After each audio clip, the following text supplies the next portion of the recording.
Lo que está pasando en materia de salud mental, Patricia Bullrich, la senadora, busca impulsar una reforma en la Ley Nacional de Salud Mental y negocia apoyos en el Senado.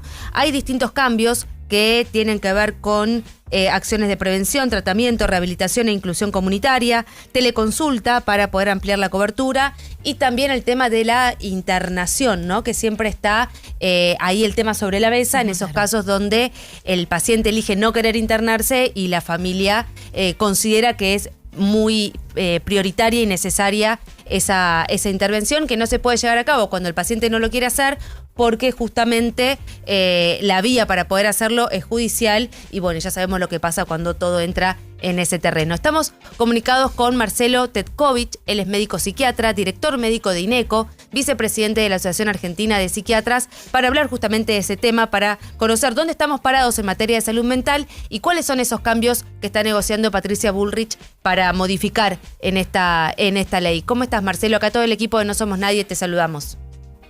¿Qué tal? ¿Cómo están? Un gusto y gracias por hablar de este tema. Yo en realidad no conozco en detalle la propuesta de la senadora Bullrich. Entiendo por lo que vi en las noticias que va en el sentido de las propuestas que venimos haciendo, y quiero dejar en claro esto, que las asociaciones psiquiátricas venimos proponiendo modificaciones a esta ley hace mucho tiempo, porque es una ley que nació con defectos de origen, que tuvieron que ver con yo no tengo ningún empacho en afirmarlo, una falta de experticia en el campo real de la salud mental de muchos de los gestores de la ley, que fue una ley que nació muy ideologizada, pero con muy poco contenido científico-técnico, lo cual generó confusión en un montón de situaciones y particularmente en una situación crítica como es el tema de las internaciones. Esto yo lo afirmamos en la discusión que se hizo en el Senado hace unas cuantas semanas atrás. No hay ninguna ley en el mundo que va a poder eliminar ni impedir que los trastornos mentales severos sigan teniendo eventos agudos, ¿sí?, en los cuales la medicina tiene que intervenir en forma así urgente. Entonces, bienvenida a la discusión y bienvenidas las modificaciones. ¿Cuáles son esos cambios que ustedes estuvieron impulsando y críticas, ¿no?, a la ley actual? La ley actual generó una gran confusión con la indicación de la internación. Anteriormente, una persona en situación de crisis podía ser internada con 2 órdenes de internación de 2 médicos psiquiatras, y eso la ley lo canceló, y eso proponiendo una evaluación por un equipos interdisciplinarios que nunca están disponibles, pero fundamentalmente eso generó confusión, porque no fue que las personas no se podían internar, sino que había que cumplir una serie de requisitos que dilataron en muchos casos internaciones que eran necesarias y urgentes, y esto se tradujo en algunos casos bastante dramáticos y dilaciones en internaciones.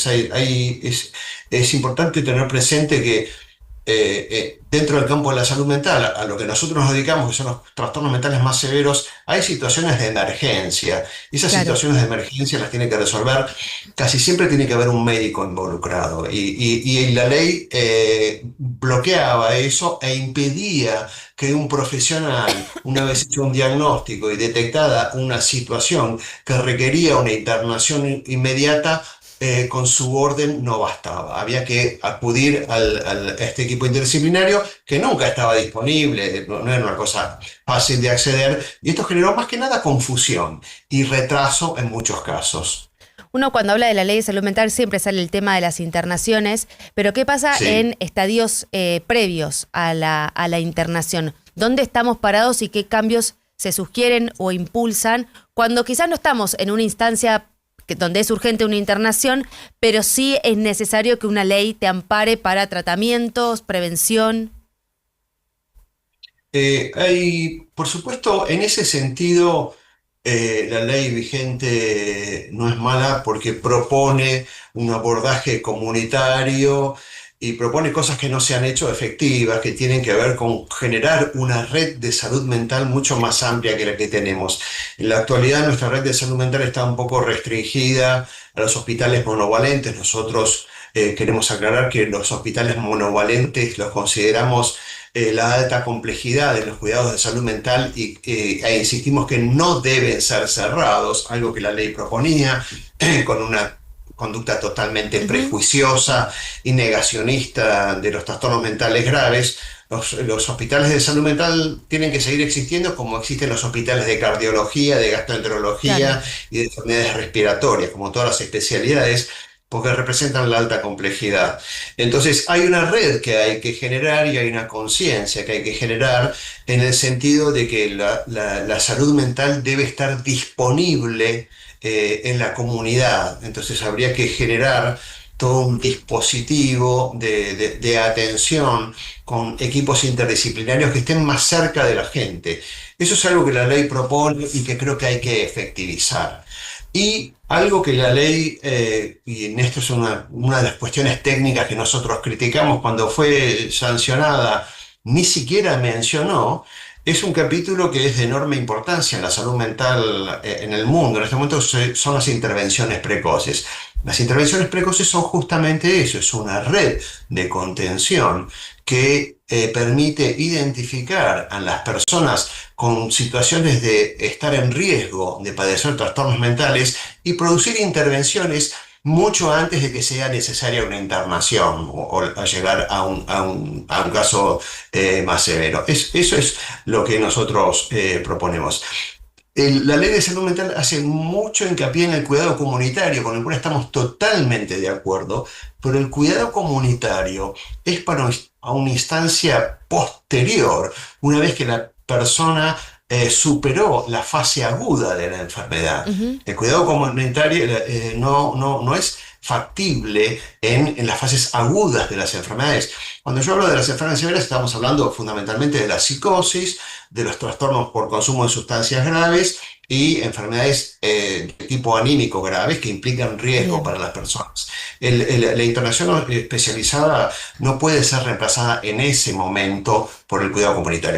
El cuidado comunitario es para una instancia posterior o una instancia previa en la cual la inserción de la persona en riesgo, como decíamos, en los cuidados comunitarios permite acceder a un dispositivo de prevención y de tratamiento adecuado. Marcelo, ¿cuáles son aquellos diagnósticos que más te preocupan o más crecieron en este último tiempo en materia de salud mental? Quizás no yéndonos tanto a lo que son diagnósticos más profundos y más fuertes, sino lo que tienen que ver más con nuestra cotidianeidad hoy en día. Bueno, los que han crecido de forma significativa en Argentina y en el mundo y siguen creciendo son los trastornos de ansiedad, el trastorno por consumo de sustancias y los trastornos del estado de ánimo. Los trastornos del estado de ánimo son las principales causas de discapacidad en el mundo y representan una cantidad de personas afectadas enorme. Y esto sigue creciendo en el mundo. Suponemos que esto tiene que ver con que el mundo es un gran generador de incertidumbre y estrés, y esto está íntimamente vinculado con la generación de estos trastornos. Y después los trastornos de ansiedad y el trastorno por consumo de sustancias, con un jugador relativamente novedoso que es el consumo de la electrónica, la tecnología, Ujú. las medias, eso sabemos que las apuestas online, etcétera, etcétera, que es una cosa novedosa que ha crecido mucho y que sobre todo en los adolescentes es un problema bastante importante. ¿Te ha tocado atender adolescentes o pacientes que estén complicados por esto que decís del juego online, de las apuestas? Por ahí no personalmente porque no es mi área de experticia, pero sí en nuestro equipo sabemos cada tanto tenemos una situación bastante conflictiva con un adolescente que está involucrado en un consumo problemático de apuestas con consecuencias para él y toda la familia. Esto es bastante frecuente, sí. No es mi tema particularmente, pero Claro. sí es frecuente. ¿Qué nos falta como sociedad en términos de salud mental? ¿Más educación, más cercanía a, no sé, distinto tipo de información que nos haga un poco más conscientes acerca de todo lo que estamos atravesando y que quizás en un mundo que va tan rápido no nos detenemos a pensar? O sea, como comunidad, ¿qué es lo que podemos, qué herramientas tenemos? Lo que estamos haciendo es hablar y decir que los problemas de salud mental son enfermedades que requieren un tratamiento como cualquier otra enfermedad, porque el problema de los trastornos mentales es su carácter estigmatizante. Claro. Las personas que los padecen son segregadas de la sociedad, son consideradas ineficientes, inútiles o peligrosas. Y eso genera que las personas oculten sus trastornos mentales y que no sean tratados en un plano de igualdad con otro tipo de padecimientos. Esto, afortunadamente, sobre todo después de la pandemia, ha cambiado en la Argentina mucho y en el mundo mucho de forma positiva. Y hoy en día uno ve que dentro, por ejemplo, de las redes sociales, cada día hay más actores, personas afectadas con trastornos mentales que tienen una postura militante de divulgar sus padecimientos y la importancia de ser reconocidos y recibir tratamiento. Eso es un aspecto positivo que nosotros vemos de las redes sociales. No somos un país que tenemos bajo nivel de conciencia sobre los trastornos mentales, pero necesitamos convertir ese nivel de conciencia en medidas efectivas que nos permitan llegar en tiempo y forma donde son necesarios. Y tengamos presente algo que es muy importante. La mayor parte de los trastornos mentales, los más severos sobre todo, comienzan en la adolescencia y en la juventud temprana. Y ahí es donde tenemos que dirigir nuestra mirada, y una de las cosas que nos preocupa es que el consumo de sustancias es un factor que complica mucho el escenario, porque sabemos que personas que tienen predisposición a padecer trastornos mentales serios, el consumo de sustancias, y sobre todo la que todo el mundo considera la más inocua, que es el cannabis, es un factor problemático, porque en las personas predispuestas el consumo de cannabis acelera la transición, Claro. es decir, acelera que la enfermedad se manifieste en forma plena. Hay que hablar, lo que estamos haciendo, yo les agradezco mucho, porque lo que tenemos que hacer es hablar y concientizar. Hay que hablar incluso en las escuelas de todo esto.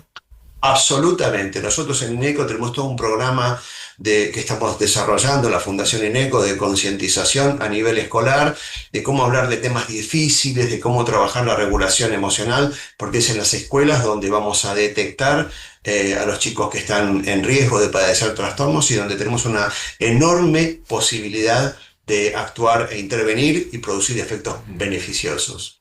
Marcelo, muchísimas gracias por tu tiempo, por tu claridad y esta charla. Un saludo. Marcelo Cvetkovic, médico psiquiatra, director médico de INECO, vicepresidente de la Asociación Argentina de Psiquiatrías.